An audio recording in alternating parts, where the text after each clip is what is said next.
देवियों और सज्जनों, मैं कैप्टन विवेक जैन हमारे 11वें एपिसोड में आप सबका स्वागत करता हूं। हमारी पहले की चर्चाओं में हमने बैलेंस शीट और लाभ और हानि खाते की मुख्य विशेषताओं का विस्तार से वर्णन किया है। अपने व्यवसाय का विश्लेषण करने के लिए, ताकि आप अच्छी कंपनियों में निवेश कर सकें, अच्छी कंपनियों के शेयरों को खरीद सकें, मैं आपको फिर से याद दिलाना चाहूंगा कि दोनों बयानों का नजदीकी से अध्ययन करें। आप आसानी से ये दोनों वित्तीय विवरण विभिन्न वेबसाइटों से ऑनलाइन और विशिष्ट कंपनी की वेबसाइट से भी प्राप्त कर सकते हैं। कई कंपनियों का ये अध्ययन आपको संबंधित आंकड़ों से अधिक परिचित कर देगा और तुलना करके गुणवत्ता के अंतर को समझाएगा। जैसा मैंने पहले भी कहा, किसी भी कंपनी के इक्विटी शेयर को खरीदना उसके व्यापार का मालिक या पार्टनर बनने के समान है, जिसमें आपकी मेहनत की कमाई दांव पर लगी होती है। अब जब आप वास्तव में इंफ्रास्ट्रक्चर स्थापित किए बिना उत्पादनों की बनाने की परेशानियों में जाए बिना या लाभ प्राप्त करने के लिए विज्ञापन या बिक्री के बिना अपनी पसंद के किसी भी व्यवसाय में भाग ले सकते हैं, आप उन गतिविधियों, कठिनाइयों और खर्चों की पूरी बचत कर रहे हैं। और कैसे? क्योंकि कंपनी में पेशेवर लोग यानी प्रोफेशनल्स आपके लिए ऐसा कर रहे हैं, वो कंपनी को चला रहे हैं। इसीलिए आप कम से कम कुछ समय बिता सकते हैं और उन बयानों का अध्ययन कर सकते हैं जिन पर हमने चर्चा की है। बैलेंस शीट और लाभ और हानि खाता, प्रॉफिट एंड लॉस अकाउंट, और तब अपनी पसंद के व्यवसाय या व्यवसायों पर आप लग सकते हैं, उनके इक्विटी शेयर्स खरीद सकते हैं।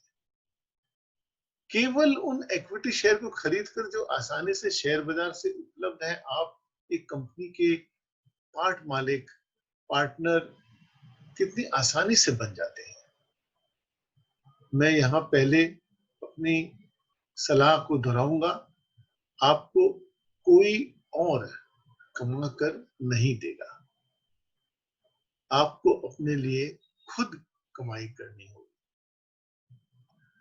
और इक्विटी शेयर में लाभ करने के लिए यह उतना ही सरल है जितना कि दोनों बयानों का सावधानी पूर्वक अध्ययन करना।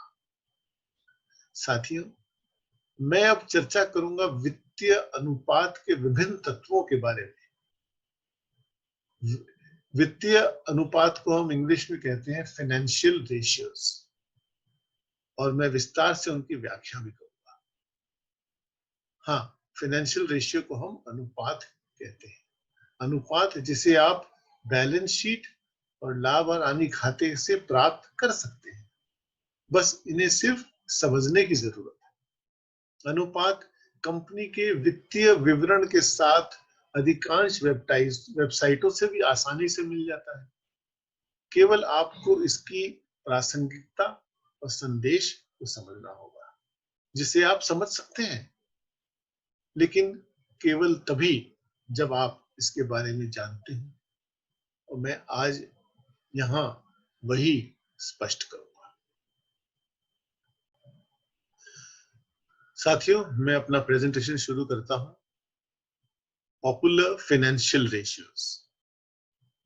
मैं बहुत आम अनुपातों का चयन करूंगा जो आपको समझने में सरल लगेंगे और आपको कंपनी की वित्तीय गुणवत्ता की एक अच्छी तस्वीर देंगे, फाइनेंशियल क्वालिटी की एक क्लियर तस्वीर देंगे, और उन्हें समझने के लिए एक तुलनात्मक विधि से बताएंगे कि इक्विटी शेयर का मूल्य जो मार्केट में है सही है या अधिक है या कम है।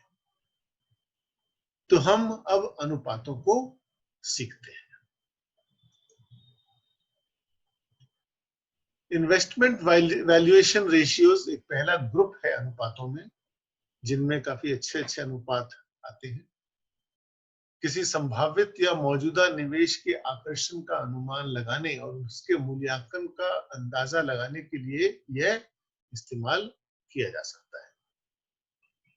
सबसे पहला अनुपात ईपीएस, अर्निंग्स पर शेयर, यानी हर शेयर पर कंपनी कितना आय करती है। एक कंपनी का शुद्ध लाभ जो इक्विटी शेयरों की संख्या से विभाजित किया जाता है, टोटल नेट प्रॉफिट को हम नंबर ऑफ इक्विटी शेयर से जब डिवाइड करेंगे तो हमें ये अर्निंग्स पर शेयर का फिगर मिलेगा।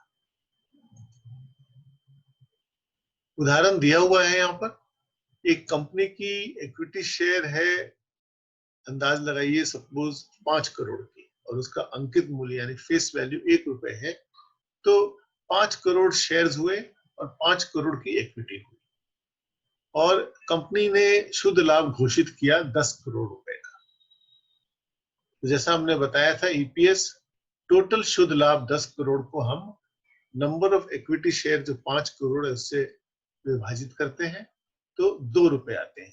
यानी हर शेयर पर कंपनी, हर 1 रुपए के फेस वैल्यू के शेयर पर कंपनी 2 रुपए कमा रही है।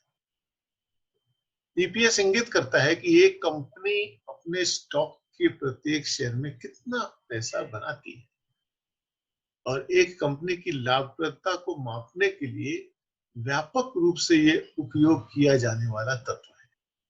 शेयर बाजार में ये बहुत ही पॉपुलर है, बहुत ही कॉमन है, और ईपीएस के ही बेस पर, ईपीएस के ही जानकारी पर हर शेयर का मार्केट में भाव ऊपर नीचे होता है जो इससे रिलेटेड है। एक उच्च ईपीएस अधिक मूल्य इंगित करता है क्योंकि निवेशक कुछ मुनाफे वाली कंपनी के शेयरों के लिए अधिक कीमत दें। अगला तत्व है प्राइस अर्निंग्स रेशियो, यानी मूल्य आय अनुपात। हम इसको लोकप्रिय रूप से कहते हैं पीई अनुपात। यह अनुपात निवेश मूल्यांकन संकेतकों का सबसे अच्छा स्रोत है। ये पेशेवरों और निवेशकों द्वारा सबसे व्यापक रूप से इस्तेमाल किया जाने वाला मूल्यांकन है क्योंकि ये ईपीएस से ही कनेक्टेड है। पी रेशियो का मतलब हुआ, इसका सूत्र और फॉर्मूला यहाँ दिया हुआ है, शेयर प्राइस जो भी मार्केट में शेयर का है उसको हम अगर ईपीएस से विभाजित करें तो पीई रेशियो आता है। मान लीजिए जैसा मैंने पहले बताया कि शेयर की ईपीएस 2 रुपए की है और उसका स्टॉक मार्केट में कीमत 20 रुपए है, तो 20 रुपए को हम 2 से विभाजित करेंगे तो पी रेशियो आएगा 10। ईपीएस यानी ईपीएस की तुलना में कितनी गुना शेयर की कीमत है। इस उदाहरण में पी रेशियो के 10 होने का मतलब ये हुआ कि शेयर की कीमत जितनी भी मार्केट में है वो उसके अर्निंग पर शेयर से 10 गुना है। और आपकी गाइडेंस के लिए पी रेशियो एक बेंचमार्क जैसा माना जाता है। 15-20 नॉर्मल माना जाता है। 15-20 से कम हो तो हम कह सकते हैं कि शेयर की प्राइस कम है, अंडर प्राइस्ड है, और 15-20 से ज्यादा हो तो ऐसा कहा जाता है कि शेयर की प्राइस ठीक है या ऊंची है या ओवर प्राइस्ड है। ये एक गाइडेंस है। अलग अलग इंडस्ट्री में अलग अलग पी रेशियो का बेंचमार्क माना जाता है, वो भी हम आपको आगे चल के बताएंगे। लेकिन एक एवरेज अगर देखा जाए, सारी इंडस्ट्रीज का एवरेज देखा जाए तो 15-20 को एक नॉर्मल फिगर माना जाता है। Valuation ratio, P, price earnings, ऐतिहासिक रूप से जैसा मैंने आपको बताया इस पी रेशियो के बारे में अभी अभी, व्यापक बाजार के लिए औसत पी अनुपात 15 के आसपास रहा है। हालांकि ये आर्थिक और बाजार की स्थिति के आधार पर काफी उतार चढ़ाव करता है। विभिन्न कंपनी, विभिन्न उद्योग, विभिन्न इंडस्ट्री के बीच भी ये भिन्न होता है। अब हम अगले अनुपात पे आते हैं, बुक वैल्यू। सरल शब्दों में बुक वैल्यू को किसी कंपनी का नेट एसेट वैल्यू भी कहा जा सकता है, यानी कुल संपत्ति में से अमूर्त संपत्तियों, इनटेंजिबल एसेट्स जिसे हम कहते हैं, पेटेंट हुआ, गुडविल सद्भावना हुई और देनदारियों को घटाने के बाद किसी कंपनी की बुक वैल्यू उस कंपनी की कुल धनाढ्य एसेट्स और देनदारियों के बीच का अंतर होता है। धनाढ्य एसेट्स में कर, ये इनटेंजिबल एसेट्स को नहीं गिना जाता है, क्योंकि इनटेंजिबल एसेट्स एक नोशनल वैल्यू के होते हैं, उनको आप इन कैश नहीं कर सकते। तो जिन एसेट्स को आप एक्चुअली इन कैश कर सकते हैं उन्हें हम धनाढ्य एसेट्स कहेंगे। तो धनाढ्य एसेट्स और देनदारियों के बीच में जो अंतर होता है उसमें से धनाढ्य एसेट में से देनदारियों को या लायबिलिटीज को जो हम माइनस कर देते हैं, तो जो फिगर आता है उसको हम कंपनी की बुक वैल्यू कह सकते हैं। बुक वैल्यू दूसरे अर्थों में कंपनी की संपत्ति को उस हिसाब से दर्शाता है जो कि उस कंपनी के शेयर धारकों को प्राप्त होगा अगर कंपनी को समाप्त किया जाता है। हर कंपनी की एक इक्विटी कैपिटल होती है और जैसे जैसे साल गुजरते हैं हर कंपनी एक रिजर्व्स फंड बनाती है, शेयर होल्डर रिजर्व्स फंड, जिसमें जो भी पैसा डिविडेंड में नहीं देते हैं, प्लाउ बैक करते हैं कंपनी में, वो इस रिजर्व फंड में दिखाया जाता है। रिजर्व फंड और इक्विटी कैपिटल को मिला के जो फिगर आता है तो ये शेयर होल्डर्स इक्विटी बोलते हैं इसको, ये शेयर होल्डर्स का पैसा है, यही बुक वैल्यू है। पूरे शेयर होल्डर्स के फंड को हम जब इक्विटी कैपिटल जो इशूड है उससे डिवाइड करेंगे, विभाजित करेंगे, तो वो फिगर को हम बुक वैल्यू बोल सकते हैं। बुक वैल्यू जैसा कि बैलेंस शीट में दिखाया गया है, बैलेंस शीट में आमतौर पर कुल शेयर धारकों के कोष को मूल इक्विटी पूंजी प्लस भंडार और अधिशेष यानी रिजर्व्स, शेयर होल्डर्स रिजर्व्स के रूप में दिखाया जाता है। यह कुल आंकड़ा पिछले कुछ वर्षों में इक्विटी पूंजी की बढ़ोतरी को दर्शाता है और शुद्ध संपत्ति मूल्य इंगित करता है, या लोकप्रिय रूप से इक्विटी शेयर के पुस्तक मूल्य के रूप में जाना जाता है। तो बुक वैल्यू मैंने आपको इसलिए इतने डिटेल में समझाया जिससे आप समझ लें कि बुक वैल्यू का अर्थ क्या होता है। यहाँ एक और उदाहरण दिया गया है जिससे ये और शायद क्लियर हो जाए। एक शेयर धारक ने शुरू में मान लीजिए ₹1 के फेस वैल्यू के 1,00,000 शेयरों में निवेश किया, तो ₹1,00,000 लगे क्योंकि शुरू में वो ₹1 का फेस वैल्यू का शेयर ₹1 का था, तो 1,00,000 शेयर ₹1,00,000 लगे निवेश करने के लिए। और इस समय जब कंपनी शुरू हुई है उस शेयर धारक की पुस्तक मूल्य यानी बुक वैल्यू भी ₹1 है। कुछ वर्षों के बाद ऐसा देखने में लगा कि भंडार और अधिशेष राशि यानी कि reserves end funds of the share holders वो 1,00,000 शेयर का ₹5,00,000 दिखा रहा है। इसलिए 1,00,000 शेयरों का नया पुस्तक मूल्य अब 5 बार हो गया, 5 गुना हो गया, ₹5 हो गया। ₹1 से शुरू किया हुआ पुस्तक मूल्य अब ₹5 हो गया। अब यदि कंपनी को समाप्त भी किया जाता है इसे डिस्कशन करने के लिए, तो शेयर धारक को ₹1,00,000 के अपने मूल निवेश के लिए ₹5,00,000 प्राप्त होंगे। प्राइस बुक वैल्यू रेशियो, जिस तरह से प्राइस अर्निंग रेशियो था वैसे प्राइस बुक वैल्यू रेशियो भी है, बुक वैल्यू से संबंधित है और ये कीमत पुस्तक मूल्य अनुपात में कहा जाता है। यह निवेशकों द्वारा उपयोग किया जाने वाला मूल्यांकन अनुपात है जो स्टॉक की कीमत जो बाजार में उसका मूल्य है उसकी तुलना अपने पुस्तक मूल्य से करता है, बुक वैल्यू से करता है। ये भी आम धारणा है कि प्राइस बुक वैल्यू रेशियो 2 से 5 के बीच में होनी चाहिए। यानी अगर समझ लीजिए कि बुक वैल्यू किसी शेयर का ₹10 है, तो अगर उसकी कीमत बाजार में ₹20 है तो प्राइस बुक वैल्यू रेशियो 2 हुआ। और वो बढ़ के अगर 50 हो जाती है तो प्राइस बुक वैल्यू रेशियो 5 पे पहुंच जाता है। यानी कितने गुना बुक वैल्यू से मार्केट में उसका प्राइस है। अगर ये 2 से कम रहती है तो इसका एक कारण खोजा जाता है कि कम क्यों है, अंडर प्राइस क्यों है, और ज्यादा होती है तो इसका मतलब ये ओवर प्राइस्ड है। क्यों है? क्योंकि ये, जैसा मैंने पहले प्राइस अर्निंग रेशियो में बताया था, ये भी एक बेंचमार्क है, एक एवरेज है। कुछ इंडस्ट्रीज में ये 1, 1.5, 2 ही रहती है, और कुछ इंडस्ट्रीज में ये 10, 15, 20 या उससे ऊपर भी चली जाती है।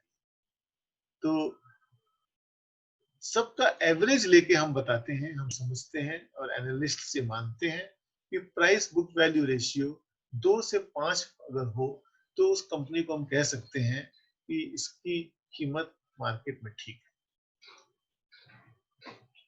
कीमत पुस्तक मूल्य अनुपात एक गुना के रूप में व्यक्त किया जाता है। कंपनी के शेयर कंपनी की बुक वैल्यू की तुलना में कितनी गुना मूल्य में ट्रेडिंग कर रहे हैं। यह इस बात का संकेत है कि शेयरधारक किसी कंपनी की शुद्ध संपत्तियों के लिए कितनी कीमत दे रहे हैं। उदाहरण में यहाँ पर मैंने बताया था, मैंने फिर लिखा है, बाजार का मूल्य 10 रुपए है, बुक वैल्यू 5 रुपए है, तो book value ratio, price book value ratio 2 होगा। 2 से 5 माना जाता है कि एक बेंचमार्क है, एक एवरेज है, और कीमत शेयर की ठीक ठाक है। साथियों, कई अन्य महत्वपूर्ण अनुपात हैं जो किसी भी कंपनी के बारे में पूरी जानकारी देते हैं, और वो हम अपने अगले एपिसोड्स में चर्चा करेंगे। तब तक कृपया कुछ कंपनियों की वित्तीय विवरणों का अध्ययन करें, जो कि कई वेबसाइट्स में मिल जाएंगी आपको, कंपनीज के वेबसाइट्स में मिल जाएंगी आपको, एजीएम की रिपोर्ट्स अगर आपके पास आते हो उनमें मिल जाएगी आपको। और ये आज चर्चा किए गए अनुपातों को व्यवहारिक रूप से आप समझ लें तो आपके मन में ये तस्वीर एकदम साफ हो जाएगी।